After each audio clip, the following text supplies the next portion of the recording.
CIST, une interview qui a beaucoup fait réagir.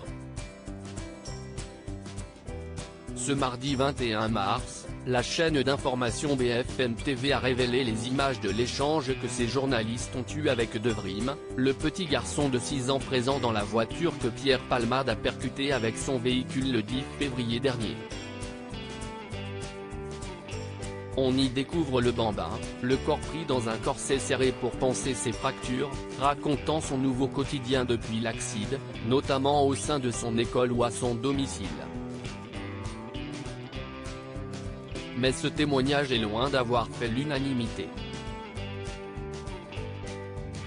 Loin de vouloir au petit garçon, de nombreux internautes ont critiqué en revanche la démarche de la chaîne d'information d'être allé l'intervieweur, y voyant une forme d'instrumentalisation, d'indécence et de voyeurisme, contribuant à la surenchère médiatique déjà dénoncée par d'autres. L'échange ayant été dévoilé en début de soirée, la chaîne a répondu à ces critiques sur Twitter peu avant 23 h.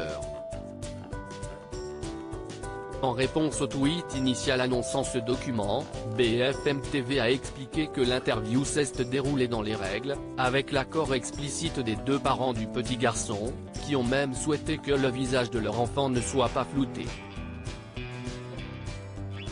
Une réponse qui a peiné à convaincre les internautes, pour la plupart sont restés choqués par l'utilisation de ces images. Pierre Palmade, Muriel Robin, Michel Larocque, Véronique Sanson. Les femmes de sa vie. Pierre Palmade, où en est l'affaire ?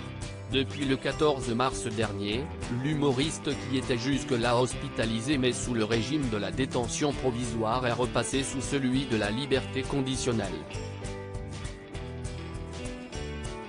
Victime d'un AVC le 25 février dernier à la suite de son accident, l'humoriste semble très mal en point au niveau de sa santé selon des informations recueillies par les équipes de Touche pas à mon poste.